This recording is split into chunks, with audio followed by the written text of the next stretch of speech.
नमस्कार प्रिय विद्यार्थियों, हम अभी पिछले ही व्याख्यान में भाषा विज्ञान की परिभाषाओं की और भाषा विज्ञान के क्षेत्र के बारे में चर्चा कर रहे थे और टेक्निकल प्रॉब्लम आने की वजह से बीच में वीडियो बंद हुआ।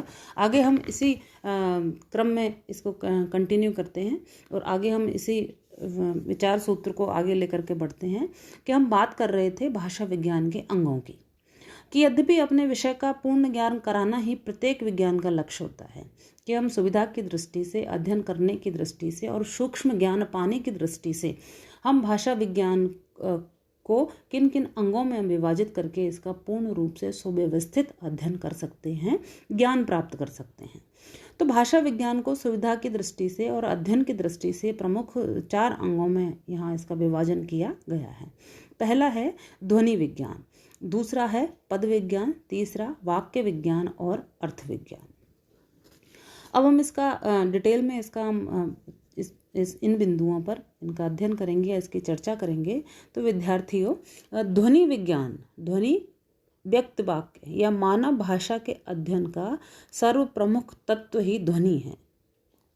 साहित्य शास्त्र के अंतर्गत ध्वनि विषयक अनेक सिद्धांत जो हैं वो विद्वानों ने प्रतिपादित किए हैं। ध्वनि को ही उन्होंने कई आचार्यों ने ध्वनि को ही काव्य की आत्मा माना है। तो यहाँ हम कह रहे हैं कि व्यक्त वाक्य यानी मुंह से निकला हुआ, जिसको मानव बोलता है, जिसको मनुष्य अपने मुंह से व्यक्त करता है, कि व्यक्त वाक्य या मानव भाषा के अध्ययन का प्रमुख जो तत्व है वो क्या है? ध्वनि है। कि ध्वनि के अभाव में भाषा का भवन जो है वो निर्मित नहीं हो सकता। कि मुंह से हम कोई ध्वनि करते हैं, कोई किसी भी प्रकार का कोई स्वर जो है वो उच्चारित करते हैं, वही क्या है? ध्वनि है। जो कानों को सुनाई देती है वो ध्वनि है। कि मनुष्य जब अपने मुंह से कोई व्यक्त वाक्य कहता है या जब कुछ बोलता है तो वही जो है उसका प्रमुख तत्व क्या है? वो ध्वनि है। ध्वनि के अभाव में भाषा का भवन जो है वो उसका निर्माण नहीं हो सकता। अतः भाषा विज्ञान में भी ध्वनि के अध्ययन को सर्व प्रमुख स्थान दिया गया है और इस प्रकार के अध्ययन को ध्वनि विज्ञान अर्थात ध्वनियों का विज्ञान भी कहा जाता है। ध्वनि विज्ञान के अंतर्गत सर्वप्रथम मानव शरीर के उच्चारण उपयोगी अवयवों जैसे स्वर यंत्र यानी मुख, जिह्वा, तालु आदि का परिचय कराया जाता है। तदुपरांत उनसे उत्पन्न ध्वनियों का उच्चारण स्थान और उच्चारण प्रयत्न की दृष्टि से वर्गीकरण किया जाता है। पुनः कालक्रम से उन ध्वनियों में कब कब कैसे कैसे विकार हुए यह बताया जाता है। उन विकारों के कारणों को प्रस्तुत किया जाता है और अंत में उस अध्ययन के आधार पर कुछ निश्चित ध्वनि नियमों का निर्धारण किया जाता है। कि संक्षेप में उच्चारण अवयव यानी मुख के जितने भी दंतव्य, ओष्ठ्य, तालुए, कंठव्य के हमारे जितने भी हिंदी की वर्णमाला है, उन वर्णमालाओं का जो उच्चारण स्थल है वो अलग अलग है और उनको हम अलग अलग वर्गों में उनको रखते हैं। दंतव्य शब्द दांतों का स्पर्श जहाँ होता है उनको दंतव्य कहते हैं। ओष्ठव्य जहाँ तालव्य, कंठस्थ, तो ये शब्द क्या है कि उन वर्णों का, उन स्वरों का उच्चारण स्थल है। तो संक्षेप में हम ये कह सकते हैं कि उच्चारण अवयव, ध्वनियों की संख्या और उसका वर्गीकरण, ध्वनि विकार की दशाएं और कारण तथा ध्वनि नियम आदि ध्वनि विज्ञान का विषय है। तो पहला जो भाषा विज्ञान को हम अध्ययन की दृष्टि से अलग करते हैं और पहला जो इसका अंग है वो ध्वनि विज्ञान है। ध्वनि विज्ञान के अंतर्गत हम मनुष्य जो पहला व्यक्त वाक्य बोलता है और उसमें उत्पन्न ध्वनियों का उच्चारण स्थल के कौन सी ध्वनि कहाँ, कौन से स्थल से, गले के कौन से स्थल से उच्चारित की जाती है और उच्चारण प्रयत्न की दृष्टि से इसका वर्गीकरण किया जाता है और इन ध्वनियों में कब कब कैसे कैसे परिवर्तन हुए, कैसे विकार उत्पन्न हुए, इन सब बातों का इसमें अध्ययन किया जाता है। तो उच्चारण अवयव, ध्वनियों की संख्या और उसका वर्गीकरण, ध्वनि विकार की दशाएं और कारण तथा ध्वनि नियम आदि ध्वनि विज्ञान का ही विषय है। अब आता है अगला विद्यार्थियों, पद विज्ञान। तो पद विज्ञान क्या है कि ध्वनियों को मिलाकर के शब्द या पद बनाए जाते हैं। अतः ध्वनियों के अध्ययन के उपरांत भाषा विज्ञान में द्वितीय स्थान पर पद विज्ञान का महत्व है। इसके अंतर्गत पद रचना या पदों का निर्माण, उनके भेद जैसे संज्ञा, सर्वनाम, क्रिया, अव्यय आदि पदांश अर्थात पद के अर्थ सूचक या संबंध सूचक अंग जैसे धातु, प्रत्यय, उपसर्ग आदि का विचार किया जाता है। अब ध्वनि के बाद आता है पद। ध्वनि के बाद जो है शब्दों का निर्माण होता है, पद का निर्माण होता है कि ध्वनियों को मिला करके ही पद बनाए जाते हैं या शब्द बनाए जाते हैं। तो इन पद रचना या पदों का निर्माण कैसे होता है, उनके कौन कौन से भेद हैं जैसे संज्ञा, सर्वनाम, क्रिया, अव्यय आदि पदांश अर्थात पद के अर्थ सूचक तथा संबंध सूचक जो अंश हैं, धातु है, प्रत्यय है, उपसर्ग है आदि का अध्ययन इस अंग के अंतर्गत किया जाता है। विद्यार्थियों, अगला आता है वाक्य विज्ञान। जिस प्रकार ध्वनियों से पद बनते हैं उसी प्रकार पदों से वाक्य बनते हैं। वाक्य विज्ञान के अंतर्गत वाक्य रचना किस प्रकार की होती है, कितने प्रकार के वाक्य होते हैं आदि विषयों पर ऐतिहासिक एवं तुलनात्मक दृष्टि से विचार किया जाता है। फिर आता है अर्थ विज्ञान। ध्वनि, पद और वाक्य है ना। पहला अंग क्या हुआ, ध्वनि, दूसरा हुआ पद और तीसरा हुआ वाक्य ही भाषा का शरीर है। ठीक है कि ध्वनि से ही शब्द बने, पद बने और पदों से ही वाक्य बने। ये तीनों क्या हुए, भाषा का शरीर है। लेकिन भाषा की आत्मा क्या है कि अर्थ भाषा की आत्मा है। ये अर्थ विज्ञान के अंतर्गत आता है कि शरीर पर विचार करने के साथ ही भाषा की आत्मा अर्थ पर विचार करना भी उपयुक्त है। अतः अर्थ विज्ञान भी भाषा का महत्वपूर्ण अंग है। अर्थ विज्ञान के अंतर्गत शब्दों या पदों का निश्चित अर्थों में निर्धारण कैसे हुआ, कालक्रम में उनके अर्थ में क्या परिवर्तन हुए तथा उस अर्थ परिवर्तन के कारण क्या हैं, इन विषयों पर इस अंग के अंतर्गत विचार किया जाता है। तो विद्यार्थियों के निम्नलिखित 2 विषयों को भी आजकल भाषा विज्ञान के अंगों में गिना जाता है कि 4 अंग तो है ही, जैसे ध्वनि विज्ञान, पद विज्ञान, वाक्य विज्ञान और अर्थ विज्ञान, कि इन चारों के अतिरिक्त भी अब भाषा के क्षेत्र में हर नित्य रोज नए परिवर्तन होते हैं, परीक्षण होते हैं। तो अब जो है वो आजकल भाषा विज्ञानी हैं वो 2 अंगों को इन अंतर्गत सम्मिलित करके करते हैं। वो क्या हुआ, एक है कोश विज्ञान और दूसरा है भाषिक भूगोल। कोश विज्ञान यानी किसी भी भाषा में प्रयुक्त समस्त अर्थयुक्त पदों को वर्णानुक्रम रूप में सूचीबद्ध करना, उस भाषा का कोश बनाना, जिसको हम डिक्शनरी के नाम से जानते हैं। अलग अलग भाषाओं की अपनी अपनी डिक्शनरी है, शब्दों की व्युत्पत्ति है, कैसे वो उत्पन्न हुए, कैसे उनके शब्द का निर्माण हुआ।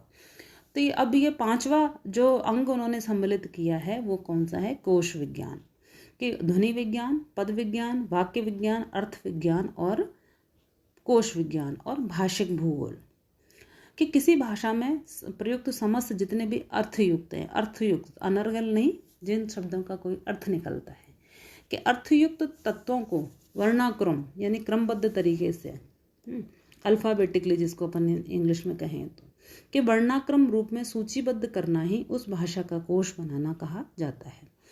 प्राचीन भारतीय आर्य भाषा का वैदिक भाषा से संबंधित निघंटु ग्रंथ इसका प्राचीनतम उदाहरण है। निघंटु ग्रंथ जो है वो प्राचीन भारतीय आर्य भाषा का वैदिक भाषा से संबंधित है और ये भी एक डिक्शनरी टाइप ही ग्रंथ है। भाषा में प्रयुक्त शब्दों की व्युत्पत्ति, शब्दों के अर्थ का निर्धारण तथा कोश निर्माण की पद्धति आदि कोश विज्ञान का ही विषय है। प्राचीन काल की अपेक्षा आधुनिक कोश विज्ञान निश्चय ही अधिक वैज्ञानिक है। अब आता है 6वां भाषिक भूगोल, कि भौगोलिक क्षेत्र विस्तार की दृष्टि से किसी क्षेत्र विशेष में कौन सी भाषा बोली जाती है, उसकी कितनी उपबोलियां हैं और वे कहाँ कहाँ प्रयुक्त होती हैं। भाषाओं की सीमा का निर्धारण कैसे होता है, सीमाओं के मिलने वाली भाषाएं या बोलियां एक दूसरे को किस प्रकार प्रभावित करती हैं, सीमाओं पर स्थित भाषा को किस भाषा में परिगणित किया जाए, आदि आदि विषयों के बारे में जानकारी भाषिक भूगोल से प्राप्त होती है। उपयुक्त 4 प्रमुख अंगों के अतिरिक्त 2 नए जो नवीन अंग जो सम्मिलित किए गए हैं उसके बाद भी कुछ और अन्य जो गौण अंग हैं वो भी स्वीकार किए जाते हैं, जिनको मैं संक्षेप रूप में आपको बताऊंगी कि जैसे भाषा की उत्पत्ति, भाषा का वर्गीकरण, शब्द व्युत्पत्ति, शब्द और समूह, लिपि तथा प्रागैतिहासिक खोज। अब आती है बात कि भाषा विज्ञान के अध्ययन की उपयोगिता या उसका उद्देश्य, है ना। तो किसी भी हम विषय का अध्ययन करते हैं तो उसके सबसे पहले उसके बारे में सामान्य अध्ययन करते हैं, उसके सामान्य अर्थ को समझने के प्रयत्न करते हैं। उसके बाद उसके अंतर्गत हम किन किन बिंदुओं का अध्ययन करेंगे इसका हम अध्ययन करते हैं, और तत्पश्चात इसका क्या उपयोगिता है, इसका क्या प्रयोजन है, इसका उद्देश्य क्या है, हम इसके बारे में चर्चा करते हैं। तो सामान्यतया तो प्रत्येक ही विज्ञान स्वयं में एक निरपेक्ष अध्ययन होता है। उसके अध्ययन में उपयोगिता की अपेक्षा ज्ञानवर्धन का दृष्टिकोण ही अधिक रहता है। फिर भी मानव स्वभाव है कि उसमें कोई ना कोई उपयोगिता खोज ही लेता है। भाषा विज्ञान का अपना निरपेक्ष लक्ष्य तो यही है कि उसके द्वारा हम प्रत्येक भाषा अथवा बोली के विभिन्न अवयवों के सूक्ष्म से सूक्ष्म अध्ययन द्वारा उस भाषा विशेष की संरचना का पूर्ण ज्ञान प्राप्त करके अपने ज्ञानवर्धन में योग देते हैं। इस प्रकार अध्ययन की व्यवहारिक उपयोगिता से भी इनकार नहीं कर सकते कि, लेकिन फिर भी हम भाषा विज्ञान की उपयोगिता, उसके प्रयोजन पर हम चर्चा करते हैं कि भाषा विज्ञान की पहली उपयोगिता तो यही है कि वह भाषा के संबंध में हम उत्पन्न हमारी सभी जिज्ञासाओं का समाधान करता है। न केवल हमें मानसिक संतोष प्रदान करता है, अपितु हमारी भाषा संबंधी पकड़ को भी मजबूत बनाता है। दूसरा हुआ कि प्रागैतिहासिक खोजों के संबंध में भाषा विज्ञान की उपयोगिता बहुत अधिक है। भाषा की ऊपरी परत के नीचे इतिहास में न जाने कितने संवत बिखरे पड़े हैं। वस्तुतः भाषा के प्रत्येक शब्द के बाह्य स्वरूप के भीतर विस्तृत व्याख्यान छिपे पड़े हैं। प्रागैतिहासिक काल के संबंध में अनेक तथ्यों का ज्ञान हमारे भाषा विज्ञान के आधार पर ही प्राप्त होता है। इस क्षेत्र में भाषा विज्ञान की सामर्थ्य अन्य विज्ञानों से बढ़कर के हैं। विगत शताब्दी में मूल आर्य जाति तथा प्राचीन मिस्री और असीरी आदि जातियों की सभ्यता का उद्घाटन भाषा विज्ञान के द्वारा ही हो सका है। तीसरी बिंदु आता है कि मानवता के मानसिक विकास की कहानी कितनी विशाल है तथा यह कितने कौतूहल से भरी हुई है, इसका ज्ञान भाषा से ही होता है। आदिम ज्ञान से लेकर आज तक के मानव के मानसिक विकास को जानने के लिए भाषा विज्ञान हमारा पथ प्रदर्शक रहा है। चौथा है कि मानव स्वभाव है कि अपने से भिन्न व्यक्ति, समाज और देश के संबंध में अधिक जानना चाहता है। इसका सर्वोत्तम उपाय विश्व की अधिक से अधिक भाषाओं को सीखना है। कोई व्यक्ति कहता है मेरे को इतनी सारी भाषाएं आती हैं, तो उसके पीछे उसका प्रयोजन क्या होता है कि वो बहुत अधिक से अधिक जानना चाहता है, अपने देश से अलग संपूर्ण दुनिया को जानना और समझना चाहता है। इसके लिए उसको उन देशों की भाषाओं को सीखने की आवश्यकता पड़ती है। तो इसका मनुष्य जो है विश्व को अधिक से अधिक जानने के लिए अधिक से अधिक भाषाओं को सीखना चाहता है। इस कार्य में भाषा विज्ञान हमारी बड़ी सहायता करता है, क्योंकि उसके द्वारा हम अन्य भाषाओं को अधिक सुगमतापूर्वक सीख सकते हैं। विभिन्न भाषाओं का अध्ययन न केवल ज्ञानार्जन की दृष्टि से उपयोगी है, अपितु इसमें भिन्न भिन्न जातियों और देशों के विषय में मनुष्य का दृष्टिकोण उदार बनता है और उसके हृदय में विश्व बंधुत्व एवं विश्व मैत्री की भावना प्रबल होती है। अगला आता है कि प्राचीन ग्रंथों के पाठ संशोधन एवं अर्थबोध में भी भाषा विज्ञान से काफी सहायता मिलती है। कि इन सारी जो उपयोगिताएं हैं, ये सारे जो प्रयोजन हैं भाषा विज्ञान के अध्ययन करने के पीछे, इन सब के अतिरिक्त भी अन्य विषयों का ज्ञान प्राप्त करने में भी भाषा विज्ञान हमारा सहायक सिद्ध होता है। कि संसार के सारे ही विज्ञान भाषा का ही आधार लेकर चलते हैं और भाषा का अपना संबंध भाषा विज्ञान से होने के कारण सभी विद्वानों का संबंध भाषा विज्ञान से जुड़ जाता है। इस दृष्टि से भाषा विज्ञान का महत्व एवं उपयोगिता सर्वमान्य है। तो धन्यवाद विद्यार्थियों। आगे हम किसी अगले बिंदु पर चर्चा करेंगे और भाषा के आधारों और इसके विभिन्न रूपों का परिचय देते हुए भाषा के प्रमुख एवं महत्वपूर्ण रूपों पर प्रकाश डालेंगे।